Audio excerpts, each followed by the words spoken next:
forma, la decoración, el colorido exterior de los conjuntos arquitectónicos, que es en realidad lo que está exponiendo en su exhibición, eran imperecedera y eterna.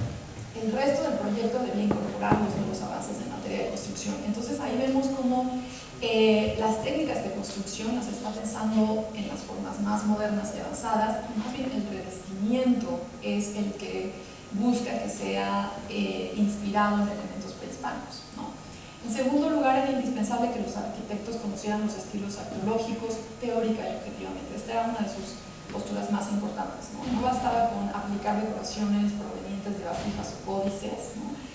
Para él eso producía un hibridismo desolador, así lo llamaba, sino que había que estudiar, cito, concienzuda y minuciosamente las fotografías y los dibujos, ¿no? Cierro cita, de los textos respectivos.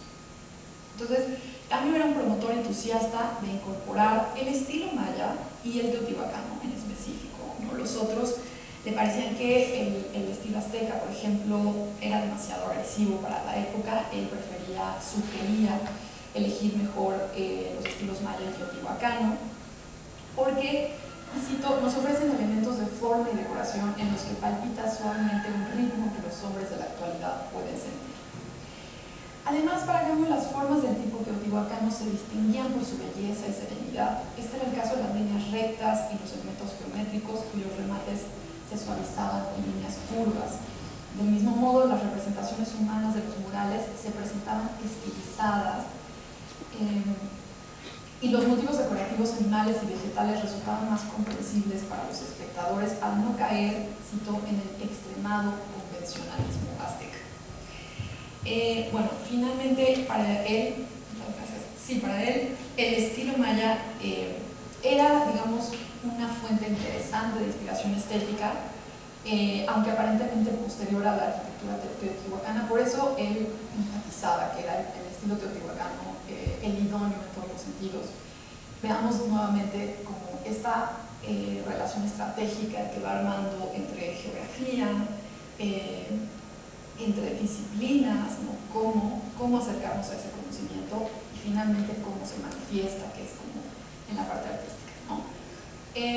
Bueno, a través de textos dirigidos a la comunidad intelectual, finalmente, y artística capitalina, Gamio postuló la estética teotihuacana como la mejor alternativa para el programa de renacimiento artístico neoprehispánico por su antigüedad y belleza imperecedera. Entre todas sus cualidades, resaltó en particular el valor de la forma, la decoración y el color de los edificios teotihuacanos. La propuesta de Gamio, entonces, habría que entenderla como el esfuerzo por impulsar un arte nacional que fuera el reflejo del mestizaje y la incorporación que se deseaba en el ámbito social. Por eso quería enseñarles esta última fotografía, que justo incorpora los diferentes estilos, ¿no? Vemos en el fondo imágenes más coloniales y en la parte frontal elementos excavados recientemente. Entonces, ahí es donde estamos viendo como una narrativa, incluso en las exposiciones. Esta ya es del Museo Regional de Teotihuacán, ¿no? Desde su punto de vista, el camino hacia la modernidad iba acompañado de un anclaje sólido en las raíces históricas del pasado nacional, que requería también una integración estética. Muchas gracias.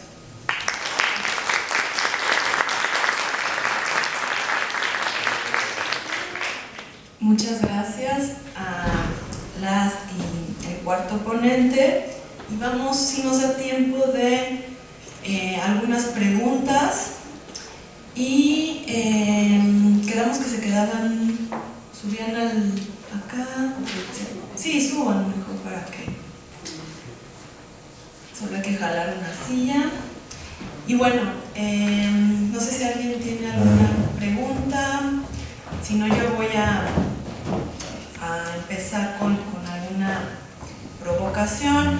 Pues bueno, vimos en estas cuatro ponencias una posibilidad de entender la crítica, en donde es evidente que no opera nada más en la relación del sujeto, ya sea productor artístico o quien lo escribe, con el objeto, sino que hay un anclaje más amplio, que es el que propone el mismo título del coloquio, que es el pensar el consumo, la distribución y la producción.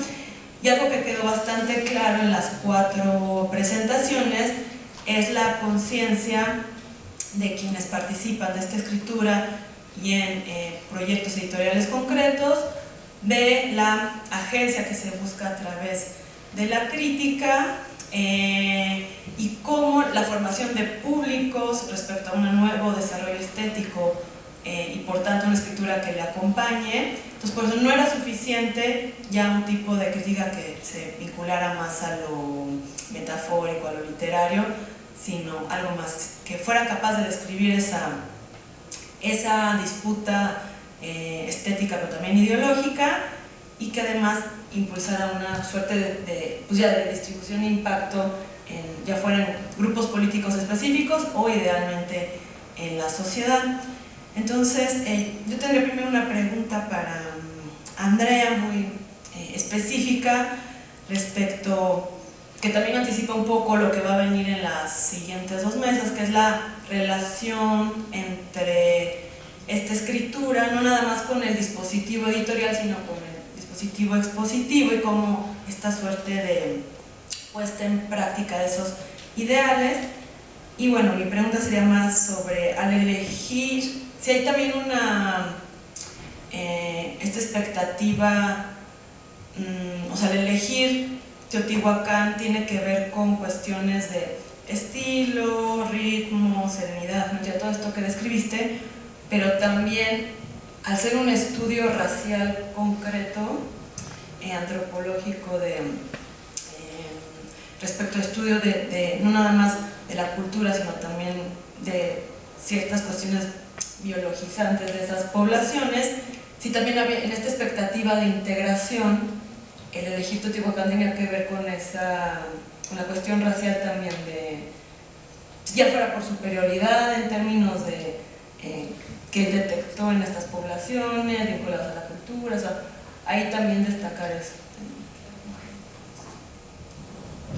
Claro, muchas gracias. Sí, creo que me parece fundamental lo que dice Natalia, porque nos ayuda a pensar en a qué se refería esta idea del proyecto integral, ¿no? Todo el tiempo está pensando y enfatizando Manuel Gaño que se trata de un proyecto integral que está pensando en la investigación no solo de aspectos económicos, de aspectos del territorio, que por supuesto le interesaba mucho volver productivo esa área, ¿no?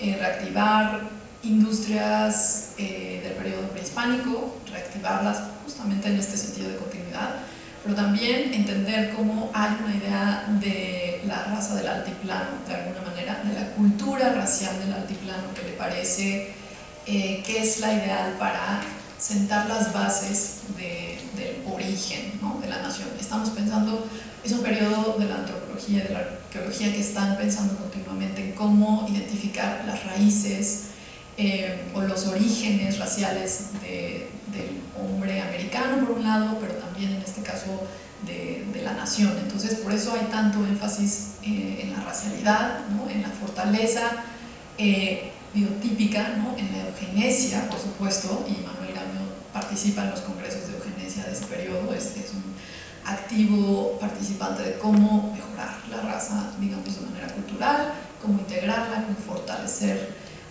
a la nación también en ese sentido. Entonces, lo que dice Natalia en ese sentido es fundamental tomarlo en cuenta para entender mejor este proyecto de tipo integral, ¿no? Muchas gracias. Muchas gracias.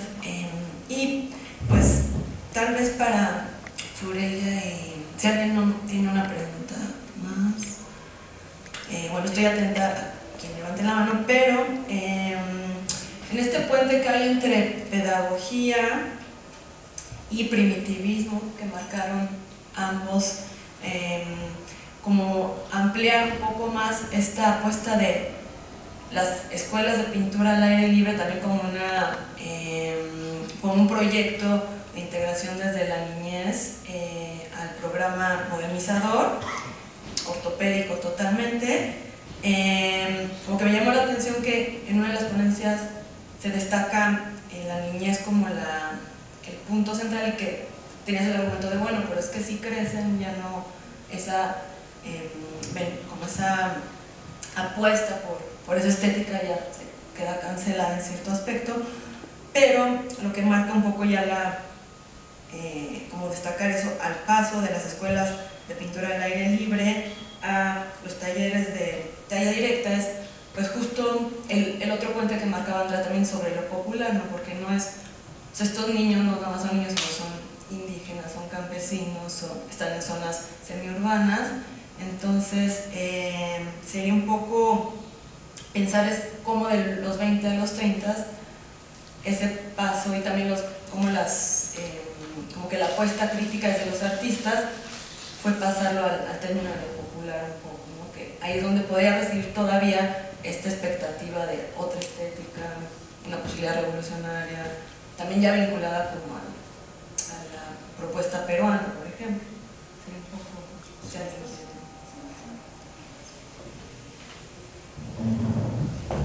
Bueno, ese comentario sobre la vigencia de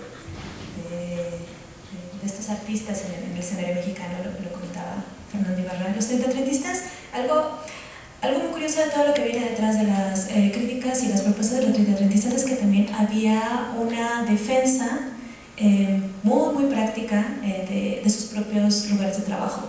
Entonces, en ocasiones, estas mismas posiciones que establecían frente a las escuelas de pintura en aire libre no era propiamente pensando en el primitivismo ni en la vigencia que pudieran tener estos artistas, porque estaban pensando en la misma vigencia que tenían ellos mismos como artistas. Somos los maestros de las escuelas de pintura en aire libre y entonces defendemos nuestros puestos de trabajo, que es mucho de lo que está detrás de todos estos planteamientos rentistas. Incluso, y coincidiendo también con lo que decía Fernando en su ponencia, esta aparente rencilla entre antagonistas, con los contemporáneos, por ejemplo, que a veces no es tan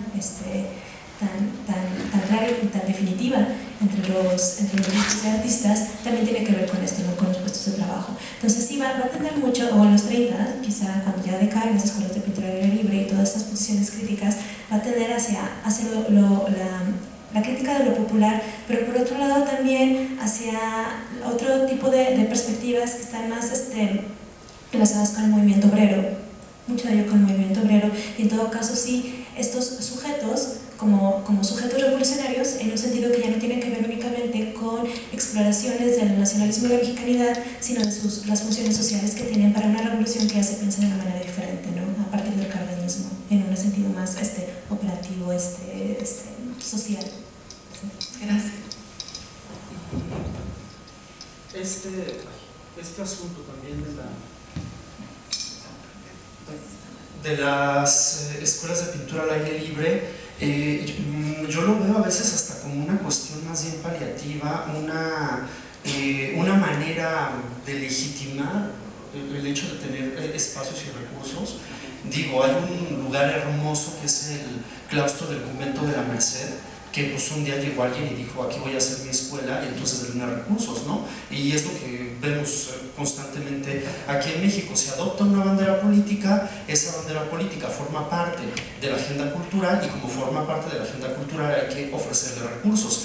Y al final lo veo así como una manera de defender el hecho de poder tener comida todos los días por parte de quien está ostentando la dirección de estos lugares, pero al final con las escuelas de pintura al aire libre, perdón, pero ¿qué futuro tenían estos niños al final? ¿Casarse las niñas? Ser quizá profesionalmente, pues tener un puesto en algún mercado, tener un lugar en alguna casa como las que hacen la limpieza, o sea, porque al final el hecho de que haya existido una escuela de pintura al aire libre no derivó en que haya habido una mejor oportunidad de desarrollo profesional, y de hecho estaría muy mal visto, y fue muy mal visto. Digo, sí, qué bien que están los niños indígenas, pero también teníamos a las niñas de Coyoacán, pero ellas no eran tan indígenas, entonces pues no podemos mandar su obra al extranjero, ¿no? Porque pues no son tan indígenas, y lo que queremos son niños indígenas. O sea, les digo que parece en principio que es una política, al menos esta, ¿no? Una política que pudiera favorecer un desarrollo con vistas a futuro, pero no, vemos que duró muy poco también todo este asunto. ¿Y qué pasó con todos estos niños? O sea, quizá alguno de los albañiles que construyó nuestras casas eran uno de estos niños, Grandes artistas porque nacieron, porque la eugenesia decía que hay un artista dentro de cada uno de los indígenas mexicanos, pero al final se queda a nivel de discurso. Y la verdad me parece muy triste cuando ya lo vemos a la distancia, que nos enfrentamos a esta cuestión de instrumentalizar una deficiencia o una necesidad en vías de una cuestión política muy determinada, y que al final quienes están viéndose beneficiados de todo esto pues no son las personas que están recibiendo o que se supone que tendrán que recibir el beneficio, sino las manos que están manejando todo eso, ¿no? Sí, así es como lo veo. Gracias. Y finalmente a Paola se me hizo fundamental como que por lo menos 3 de las 4 ponencias hablaban de esta tensión que hay entre la escritura hecha por críticos literatos y la propia hecha por artistas. Y en el caso de Renao me pareció fundamental el apunte de Paola de destacar que mientras diferenciar o contraponer o vincular el proceso de realización de obras, imágenes que hablan desde ahí del proyecto político e ideológico de Renao y del eje socialista, podríamos decir, en la posguerra, frente a esta escritura que tiene otro nivel de análisis y que eso complejiza un poco más el proyecto también político-estético de Renao. Pero yo te voy a preguntar sobre el surrealismo, también porque vincula un poco con lo que va a venir en la mesa siguiente, que también me pareció determinante esta diferenciación que haces del surrealismo social, como esta categoría que va a funcionar también para el desarrollo de cierta apuesta posterior de neovanguardia. Entonces un poco que lo ampliaras un poco, porque me parece importante.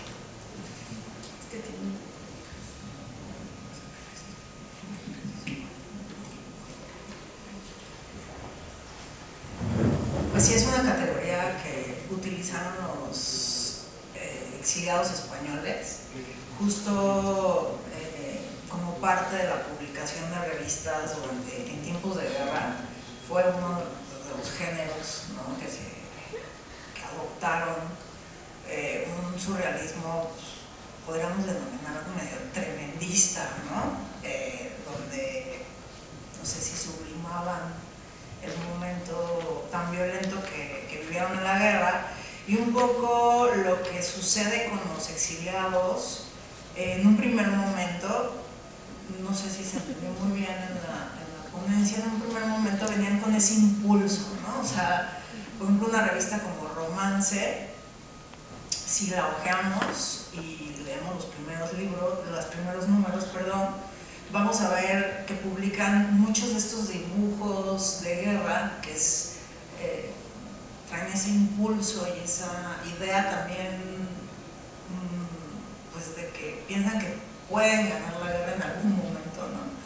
Y entonces sí echan mano de esta, por ejemplo, Rodríguez Luna es alguien que desarrolla mucho este surrealismo social, y lo que sucede cuando se enfrentan a esta exposición de la Galería de Inés Amorós, ellos están recién llegados, traen todo el trauma de la guerra, podríamos decir, y ven, o sea, la lectura en México es otra, ¿no? Es como ese choque de decir, bueno, aquí se están peleando en que ya los muralistas no sean los que hagan arte, o empieza esa discusión, ¿no? Es como el arranque de la década de los 40, ya llevan bastantes años muralistas dominando la crítica y lo que debe ser el arte en México, y entonces se enfrentan como esas dos posturas. Entonces el surrealismo en realidad sí es